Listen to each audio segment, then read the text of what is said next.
Sanae Takaichi made history as Japan's first female prime minister, but ever since she took office, tensions with China have only intensified, and now the friction has reached the United Nations.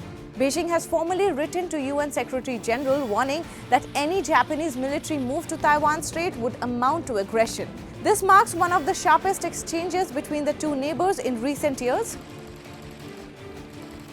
The crisis began after Japan's new Prime Minister Sanae Takaichi made comments in Parliament earlier this month. She said that if China launched a blockade or military action around Taiwan, Japan could respond militarily.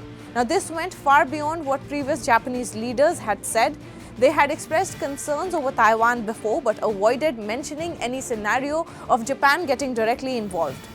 Beijing reacted immediately. Chinese Foreign Ministry demanded a retraction, and officials accused Tokyo of provoking a serious security risk. The Chinese government has made stern representations and strong protests to the Japanese side on this matter. Taiwan is an inalienable part of China's territory, and resolving the Taiwan question in relation to a national reunification is entirely an internal affair of China and not for any external interference. China strongly urges Japan to reflect on the Taiwan issue and its historical responsibilities, abide by the One China principle and the spirit of the four political documents between China and Japan, and stop crossing red lines and sending any wrong signals to the separatist forces for Taiwan independence. A senior Chinese diplomat in Osaka then posted a threat-like message on X, later deleted, which caused anger in Japan and calls for his expulsion. Chinese Foreign Ministry defended the diplomat. They said the comment was meant to counter what he called wrongful attempts to separate Taiwan from China. Listen to this. The personal post by a Chinese diplomat in Japan is aimed at addressing the wrongful attempts to separate Taiwan from China's territory and promoting the idea of military intervention in the Taiwan Strait. These remarks are dangerous. Within days, both governments summoned each other's ambassadors. China warned of a crushing defeat if Japan interfered in Taiwan. Japan, in turn, condemned the online remarks from the Chinese diplomat extremely inappropriate. What began as a political dispute has now turned into a trade and travel confrontation. China issued a no-travel advisory for Japan, affecting a tourism corridor that brought millions of Chinese visitors this year. Chinese airlines offered free cancellations on Japan-bound flights. Beijing also warned Chinese students in Japan about safety concerns. Indeed, I get the feeling that an inappropriate remark has been made. Personally, I do wish for us, Japan and China, to get along well. However, in reality, I'm worried it might be tough. I can't say for sure how things will turn out. China suspended the screening of multiple Japanese films and banned some Japanese seafood imports. This comes after a period in which both sides had been slowly rebuilding trade and cultural ties.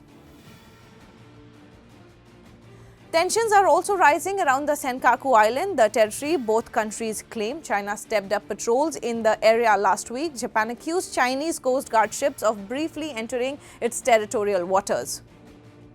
Japan's Prime Minister says Tokyo remains open to dialogue with China even as tensions between the two neighbors continue to rise. Takaichi confirmed that she did not get a chance to speak with China's Premier Li Qiang during the meetings, but stressed that Japan's policy towards Beijing remains unchanged. I did not have the opportunity to communicate with Chinese Premier Li Qiang at this G20.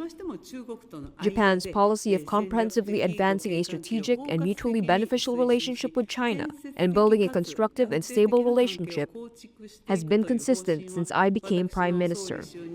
Takaichi said disagreements with China are real and ongoing, but insisted that dialogue channel remains fully open. She added that Japan must clearly state its position where necessary, while still seeking to reduce friction and increase cooperation. Since there are issues and challenges between Japan and China, I believe we should reduce them and increase understanding and cooperation. Japan remains open to various forms of dialogue with China. We have not closed any doors. It is important that within this context, Japan insists its positions where necessary. We will continue to respond appropriately based on this stance.